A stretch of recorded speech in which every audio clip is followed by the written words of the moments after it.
AP CM Chandrababu తన ఢిల్లీ పర్యటనలో భాగంగా రాష్ట్రానికి సంబంధించిన కీలక జలవనరుల అంశాలపై కేంద్ర ప్రభుత్వం దృష్టి సారించారు. కేంద్ర జలశక్తి శాఖ మంత్రి సిఆర్ పాటిల్తో ఆయన సమావేశమై రాష్ట్రంలోని పలు సాగునీటి ప్రాజెక్టులకు అనుమతులు, ఆర్థిక సాయం అందించాలని విజ్ఞప్తి చేశారు. రాష్ట్ర ప్రయోజనాలు, రైతుల భవిష్యత్, త్రాగునీటి భద్రతకు ఈ ప్రాజెక్టులు ఎంతో ముఖ్యమని ఆయన కేంద్ర మంత్రికి సవివరంగా తెలియజేశారు. భేటీలో ప్రధానంగా రాష్ట్ర జీవనాడైన పోలవరం ప్రాజెక్టుకు సంబంధించిన పలు అంశాలను ముఖ్యమంత్రి ప్రస్తావించారు. ప్రాజెక్టు పనులకు ఆటంకంగా ఉన్న స్టాఫ్ వర్క్ ఆర్డర్ను శాశ్వతంగా ఎత్తివేయాలని కోరారు. కుడి, ఎడమ కాలువల సామర్థ్యం పెంపు కారణంగా పెరిగిన వ్యయాన్ని రీయింబర్స్మెంట్ చేయాలని కోరారు. అలాగే భూసేకరణ, పునరావాసం వంటి పనులు చేపట్టాల్సిన ఫేజ్ 2కు అదనంగా సుమారు 32,000 కోట్ల నిధులు అవసరమని, వాటిని వెంటనే మంజూరు చేయాలని విజ్ఞప్తి చేశారు. అనంతరం గోదావరి వరద జలాలను రాయలసీమ వంటి వర్షాభావ ప్రాంతాలకు తరలించే లక్ష్యంతో ప్రతిపాదించిన పోలవరం నల్లమల సాగర్ లింక్ ప్రాజెక్టు గురించి వివరించారు. జాతీయ నదుల అనుసంధానం విధానంలో భాగంగా ఈ ప్రాజెక్టుకు అనుమతులిచ్చి సాంకేతిక ఆర్థిక సహాయం అందించాలని కోరారు. అంతర్రాష్ట్ర జల వివాదాల పరిష్కారంపై సీఎం చంద్రబాబు దృష్టి సారించారు.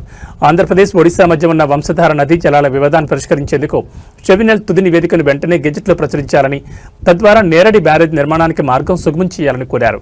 అలాగే ఏపీ, తెలంగాణ మధ్య గోదావరి జలాల పంపకంపై వివాదం కొనసాగుతున్న నేపథ్యంలో దీని పరిష్కారానికి తక్షణమే గోదావరి నీటి వివాదాల ట్రిబ్యునల్ని ఏర్పాటు చేయాలని విజ్ఞప్తి చేశారు. ఎగువ కృష్ణాపై కర్ణాటక ప్రభుత్వం చేపట్టిన ఆల్మట్టి డ్యాం ఎత్తు పెంపు ప్రతిపాదనపై ఏపీ అభ్యంతరాలను బలంగా వినిపించారు.